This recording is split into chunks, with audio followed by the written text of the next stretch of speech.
So ayan guys, makita nyo itong Estero de Vitas, yan, Tondo, dito sa Maynila yan.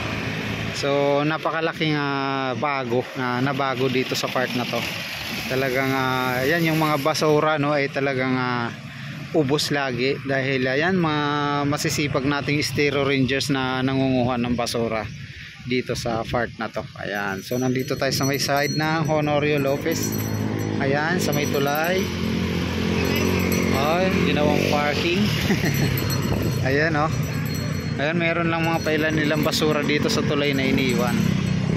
So ayan doon guys sa kabila o napuntahan natin. Ayan, tatawid tayo doon. Pakita ko sa inyo. Kasi meron silang nilatag na trash boom. Ayan. So ayan guys, nandito tayo sa part naman sa kabila. Ayan, so itong diretsyon na to papunta doon sa Maynila tulay. At mapapansin nyo dyan, ayan o, merong nakalatag na trash boom. Ayan, harang para, ayan, so masalo nga yung mga basura no. So siguro per barangay itong nakaharang dyan. Ayan, napakaganda niyan dahil malalaman mo talaga kung sino yung mga nagtatapon ng basura dito sa part na to ng mga kabahayan. Ayan, dahil yan maharang, so parang may pinaka boundary siya.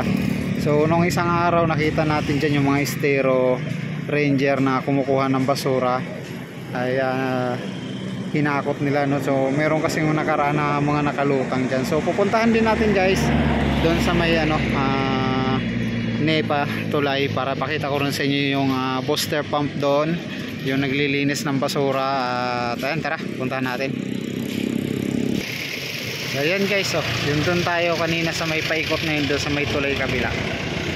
Ayan, so napakalinis din tingnan dahil walang basura.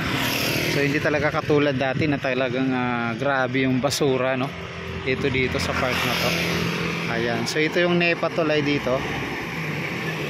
Yan, maluwag, malinis, at wala ding nagtatapon ng basura. Ayan.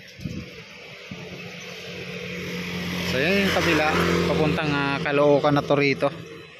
So yan guys, papunta na yan dun sa Caloocan.